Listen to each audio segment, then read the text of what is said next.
Have you ever wanted to start something, but a voice inside your head keeps saying, what if I fail? Maybe you have delayed starting a business, or delayed applying for that job, or pursuing a dream, or answering God's call because you are afraid of making mistakes. If that is you, then you are not alone. Many of the greatest men and women in the Bible faced fear, yet they discovered that faith in God is always greater than fear. Now let's uncover what the Bible says about the fear of failure and why it keeps us stuck. Please watch till the end because I'll be revealing some powerful biblical principles that can help you break free completely from the fear of failure and move forward with confidence. Stay with me until the end because the final point could completely change how you view failure forever. Now let's look at what the fear of failure is. The fear of failure is more than simply wanting to succeed. It is the anxiety that tells you you are not good enough. People will laugh at you. What if you disappoint everyone? Or what if you make the wrong decision? What if God doesn't come true? Now hold it with the thoughts because over time these fears become a prison. Instead of trying, you procrastinate. Instead of growing, you remain comfortable. Instead of trusting God, you trust your fears. But God never intended his children to live imprisoned by fear. So why do we fear failure? People fear failure for a number of reasons. One is past failures. Perhaps you have tried before and it didn't work. You started a business, but it collapsed. You wrote an exam, yet you failed. You trusted someone so much and the person disappointed you.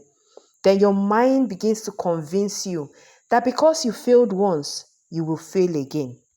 Many people see failure as God's way of saying no. Sometimes, failure is actually God's way of saying, not this way.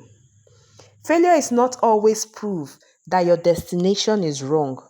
Oftentimes, it simply means or reveals that your method needs improvement. Take, for example, a pilot. If the plane encounters turbulence, the pilot doesn't abandon the journey. Rather, he adjusts the altitude and changes the route. The destination remains the same, but the strategy changes. The same is true in life. Every failure leaves a clue, and if you are willing to examine them honestly and critically, then they will become valuable lessons that prepares you for a successful future. Another reason why people fear failure is because of people's opinions. Many people are not actually afraid of failing. They are afraid of what people will say if they fail. Many dreams have died as a result of this, not because they lacked the ability, but because they were more afraid of criticism than they were committed to their calling. The truth is, if your confidence comes from people's approval, then your confidence will disappear when their approval does. People's opinions are very unstable. The same people that applauded Jesus when he entered Jerusalem, shouting, Hosanna, were still the same people that later cried, Crucify him. When we become more concerned about people's opinions than God's approval, then fear controls our decisions. Number three reason why people fear failure is wanting everything to be perfect. At first, you might say perfectionism is a good quality. After all, what is wrong in wanting to do your best? Wanting to do your best is not the problem. The problem begins when your best is no longer good enough. You begin to convince yourself that everything must be perfect before you can start. Perfectionism sets a standard that no human being can consistently achieve. As a result of that, you become trapped in a circle of fear. You don't want to start because you are afraid your first attempt won't be perfect. You don't finish because you keep finding flaws. You don't share your work because you fear criticism. Eventually, your desire for perfection becomes an excuse for inaction. The sad part is this: you wanting everything to be perfect is often the cause of the very failure you are trying to prevent. Growth happens while you are moving. The fourth reason why people fear failure is because they compare themselves with others.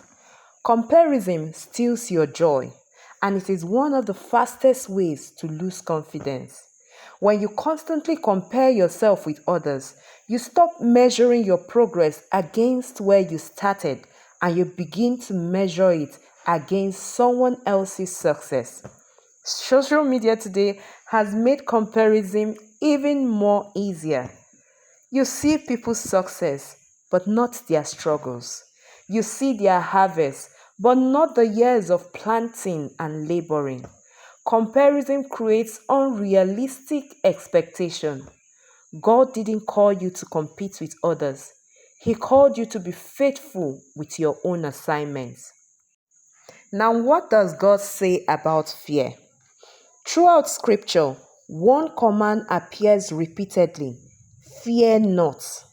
Not because life is easy, but because God's promises is always with us. His presence changes everything.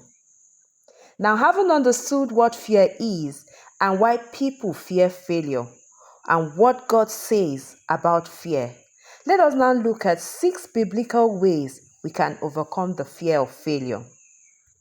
Number one, remember that God is bigger than your fear, and fear is the absence of faith. Fear magnifies problem, but faith magnifies God. When David stood before Goliath, everyone else saw a giant, but David saw a God who is greater than the giant. Whenever fear grows, remind yourself how powerful God is. The size of your obstacle never changes the size of your God. Number two, replace fear with faith. Fear asks, what if everything goes wrong?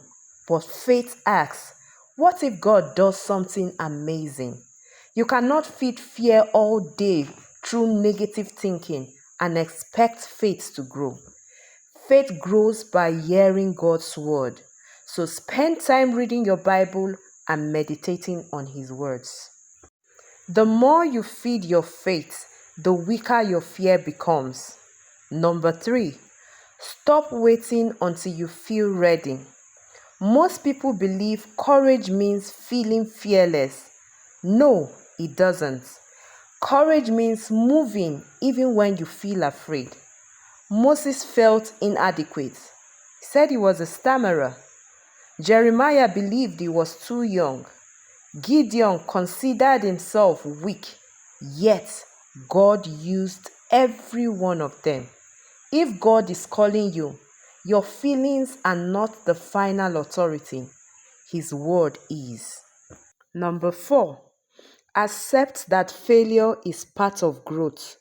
Many successful people failed repeatedly before succeeding. The same principle also appears throughout scriptures. Peter denied Jesus, yet Peter became one of the greatest leaders of the early church. Failure did not define him, God's grace did.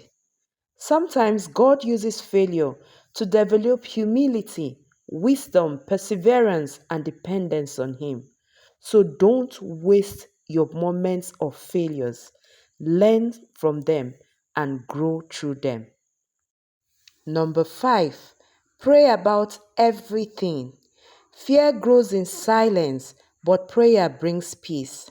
Whenever anxiety begins to rise, bring it to God in prayer. Tell Him exactly how you feel and what worries you.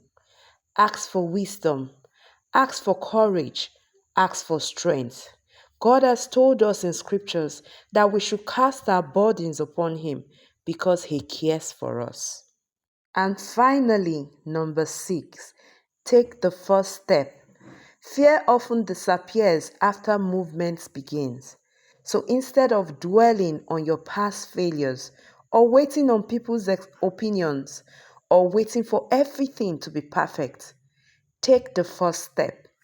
Start writing, start studying, start applying, start creating. A person who takes small steps every day will eventually go further than someone who only dreams about taking a giant step someday. God often directs people who are moving. The first step opens the door to the next one. If this message has blessed you, I would like you to take these practical steps today. Number 1, write down the fears that has been holding you back. Number 2, identify whether these fears are based on facts or assumption. Number 3, find a Bible promise that speaks against that fear. Number 4, pray daily. Number 5, take one small action towards achieving your goal today. And number 6, celebrate progress instead of demanding perfection. Small acts of obedience eventually produces big victories. Remember this: you are not defined by your mistakes. You are not defined by your past. You are not defined by people's opinions. Rather, you are defined by what God says about you. The greatest strategy is not failing, but allowing fear to stop you from becoming who God has created you to be. Years from now, you will regret the opportunities you never pursued far more than the mistakes you made while trying. God specializes in using ordinary people who are willing to trust Him. So don't wait until fear disappears. Walk forward in faith. Every step you take with God is a step towards the purpose He has prepared for your life. Thank you so much for listening. And if you are encouraged by this message, please don't forget to like this video and subscribe to my channel. You can also share it with someone who needs hope today. And please leave a comment saying, I will not give up. God bless you.